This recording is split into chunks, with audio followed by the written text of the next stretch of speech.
that's a hard act to follow. Okay, I'm Catherine Badgley. I'm a professor in the Department of Ecology and Evolutionary Biology and also in the residential college. And I'm one of the founding members of the Sustainable Food Systems Initiative. And it's one of the most wonderful things for me at the university to see how much this subject has grown in interest and participation, and also especially the ways in which it has enabled members of the University of Michigan community to interact with, in so many ways, with members of the farming community, the urban communities, the social activists. It's just been fantastic. I think we've all learned to broaden our ideas of what education is all about, and I'm really grateful to everybody who's participated in that.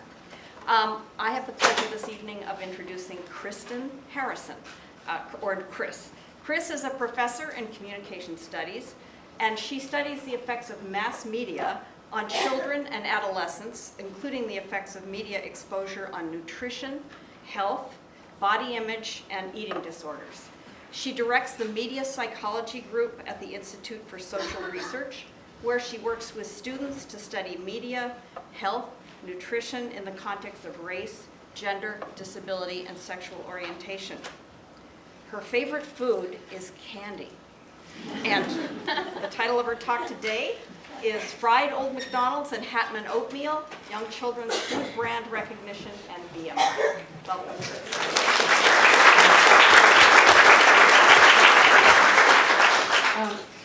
One of the casualties of studying food marketing is that you're exposed to food marketing all the time. So I realize candy isn't good for me, but it is my favorite. So I'm not sure what happened with my image here. Oh, there it is. Okay. So why study preschoolers in the context of food marketing, right? Most people say parents decide what foods come into the household. Children don't buy foods. It turns out that children influence billions of dollars in family food expenditures through things like nagging and things like food refusals. I won't eat any of that stuff, so the parent goes, oh, I don't want to waste money, so what can I get you to eat? So what kids think about food brands and the loyalties they develop to food brands early in life is important.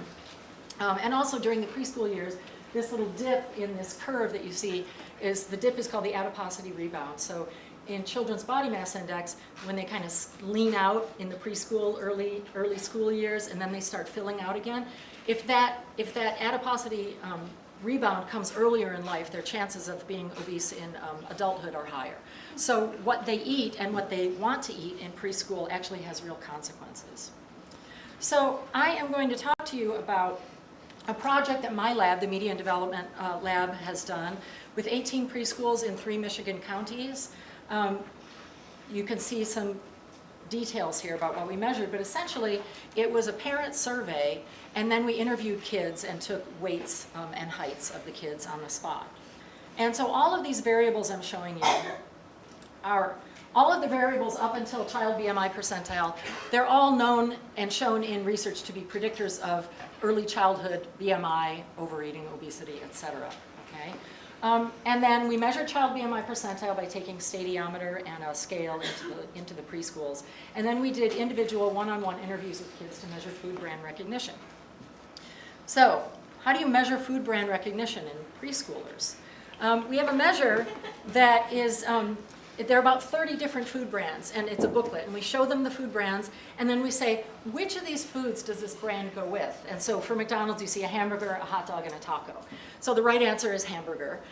They have a 33% chance of getting it right either way. So if we're looking at food brand recognition, we figure that what we want to see is if they have real food brand recognition, it should be above chance, right? And so we measure this for all the foods. And then we measure recall. We say, can you tell me the name of this brand afterward?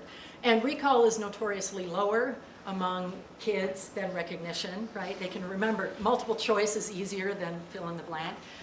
So we measured both of those, but expected recall to be better. I'm not going to show you a bunch of statistics, but I'll tell you that, first of all, food brand recognition for all 30-some foods was, the lowest was 41%, and it went all the way up to like 96% for goldfish. So every food was recognized better than chance with this sample.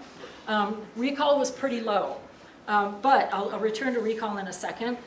As far as analyses predicting child BMI from food brand recognition, parent healthy eating guidance, child dietary intake, all those things we measured, the strongest predictor of child BMI at that point is actually food brand recognition, even more than child dietary intake, even more than parent healthy eating guidance. So we go, what is this about? And more than media exposure itself. So what's going on here?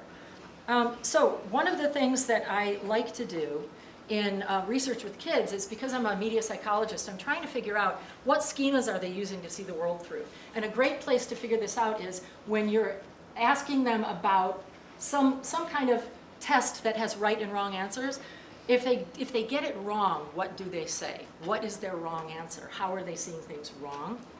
So when we say, can you tell me the name of this food brand? We also coded when they got wrong answers. And what's interesting is the misattribution of food brands tells us something about their schemas for food brands. So for example, this is Cheeto Tiger.